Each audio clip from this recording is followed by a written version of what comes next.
en el estudio a la doctora Vanessa Naúl, psicoanalista y presidenta electa del Instituto de Investigación en Psicología Clínica y Social, para hablarnos de un tema muy importante, el estrés en septiembre en relación con los sismos. Llega el mes de septiembre y todo el mundo, bueno, se espanta y ya está esperando el sismo, el microsismo, pero entonces, y más ahora con los de la delegación de Álvaro Obregón que se han estado presentando últimamente y demás. Sí. De entrada, Vanessa, bienvenida. Muchas gracias. ¿Qué nos está pasando? ¿Qué nos está pasando? Bueno, hay que tomar en cuenta que el trauma deja historia, deja secuela, deja memoria.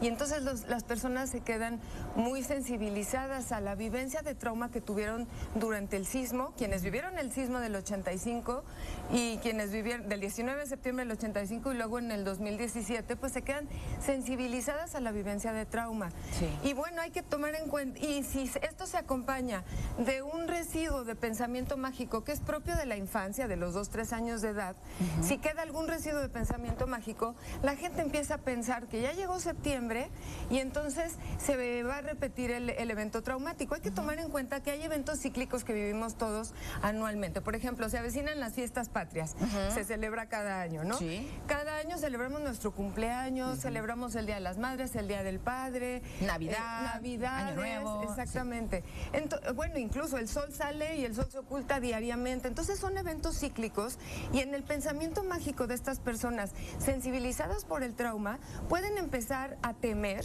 que se vuelva a repetir y que entonces los sismos adopten un carácter cíclico anual, que se vaya a estar repitiendo los 19 de septiembre.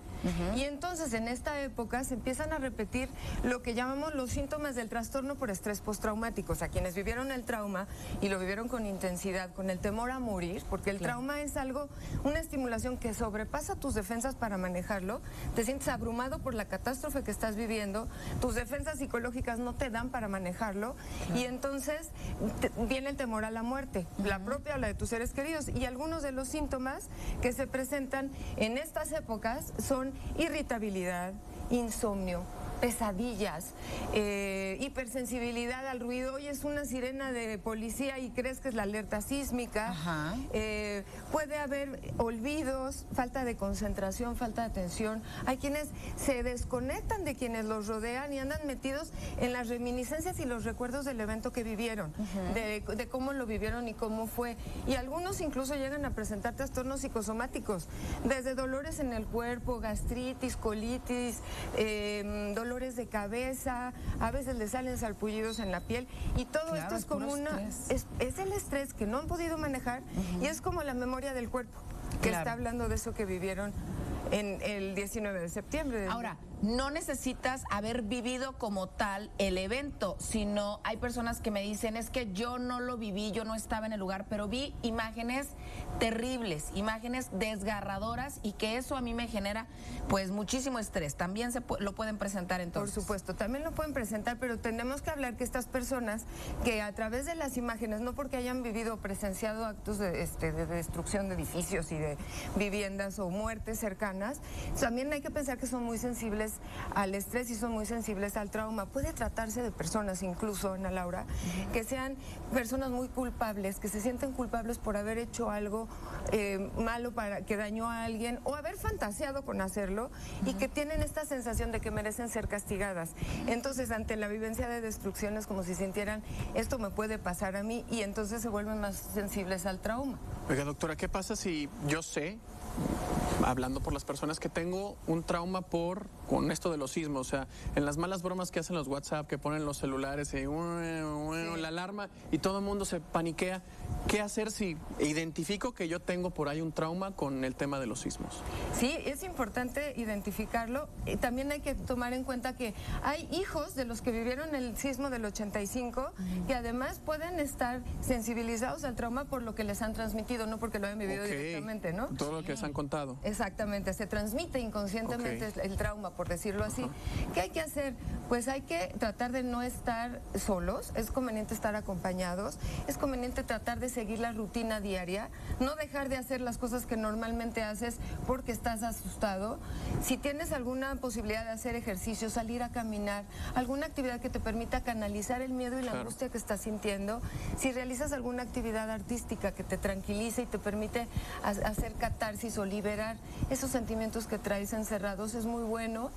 Si te vas a dormir una noche antes de que sea el aniversario del sismo, de preferencia no ver películas de terror o estar hablando permanentemente sobre el tema, tomar en cuenta las recomendaciones que hace Protección Civil, tenerlas presentes, y si es necesario y todo esto no es suficiente para ayudar a elaborar esta situación traumática, es conveniente que vayan a psicoterapia psicoanalítica. Con un especialista. Con un especialista, donde puedan hablar de lo sucedido, puedan entender inconscientemente cómo están viviendo este miedo a la muerte y que lo puedan superar, porque el problema de esto es que si no se atiende, te va incapacitando. Doctora, progresivamente. ¿hasta qué punto es normal tener miedo a un sismo? O sea, ¿hasta qué punto? Bueno, es una reacción del cuerpo, ¿no? Ante una emergencia, pero ¿en qué punto es, ok, esto ya es un problema, y en qué punto esto es normal? Si no está temblando y tú estás apanicado y cualquier movimiento lo sientes como un sismo, eso ya es una señal de alarma.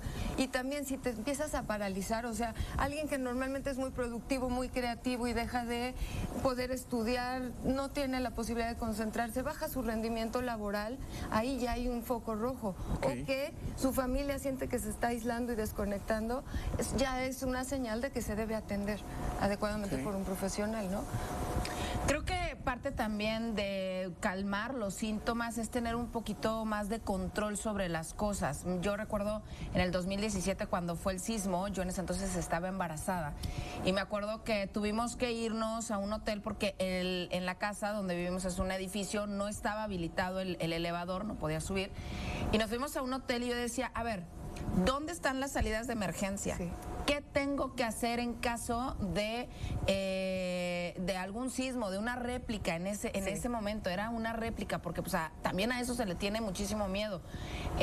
¿Dónde está la ruta de evacuación? ¿Cuánto tiempo hago de salida de aquí para allá? Entonces, en los lugares en donde generalmente estamos, creo que es importante conocer todas estas medidas, ¿no? ¿Qué tanto? Y participar en los simulacros. La gente luego lo toma muy a broma. No, sí es importante tener los documentos personales importantes a la mano. Claro. Sí, tener un kit de emergencia, que se habla mucho de la importancia de tener un kit de emergencia para poder utilizarlo. ¿Hay algún kit de emergencia emocional, Vane? Sí, yo creo que el kit de emergencia emocional consiste en estar conectado con las personas que te rodean, en no estar pensando. El problema de las personas con estrés postraumático es que se enfrascan en estos pensamientos de que va a temblar, aunque estén en un lugar tranquilos y rodeados de gente y viviendo una situación agradable. Entonces, conectarse con los demás, hacer ejercicios de empatía para saber cómo se están sintiendo los demás y no estar yo metido rumiando mis propios pensamientos. ¿Sí? Claro. También tratar de distraerme con actividades creativas, con actividades relajantes, no estar permanentemente pensando sobre el mismo tema. Ahora, muchos niños vivieron este trauma hace 2 años, en el 2017. ¿Hay alguna forma de manejarlo con ellos? Sí, yo creo que es importante pensar que a los niños sí se dan cuenta, a veces los papás creen, no, están chiquitos, no se dan cuenta, o seguro ya no se acuerdan. Es conveniente abrir un espacio de convivencia familiar donde todos puedan, ¿qué recuerdas de hace 2 años? Y hablar con los niños, que los niños tengan la posibilidad de expresarlo. A veces si no lo pueden expresar con palabras, se les puede poner hojas y crayolas para que dibujen cómo lo vivieron, y a veces uno se sorprende porque ahí puede ser que dibujen esas imágenes que perceptualmente los impactaron, de edificios derribados o alguna imagen que hayan visto en televisión, que hablen o que expresen lo que vivieron y tratar de tranquilizarlos, hacerles ver que esto que les digo, que no se va a repetir cíclicamente. Vaya, la probabilidad de que suceda cada año en la misma fecha es muy baja. Sí. Y transmitirle esto a los niños. Pero sí es importante que ellos hablen de cómo lo vivieron, cómo vieron a los adultos, abrir este espacio de expresión. No porque lo hablen se van a angustiar más. Existe la idea de si lo hablamos se van a preocupar, mejor hacemos como lo revivo. No. Sí, no. Y en realidad, si alguien lo está reviviendo, necesita hablar de eso que vivió para poderlo expresar, para poderlo sacar, y ese es el principio del alivio, ese es el principio de la mejoría. Hacerse consciente que se tienen estos síntomas de estrés postraumático, hablarlos y poderlos elaborar. Vanessa Nahul, muchísimas gracias. Encantada. Por estar con nosotros. Gracias a ustedes. Gracias por este espacio y te esperamos cuando quieras. Muchas gracias, encantada. Que tengas muy buen día. Igualmente.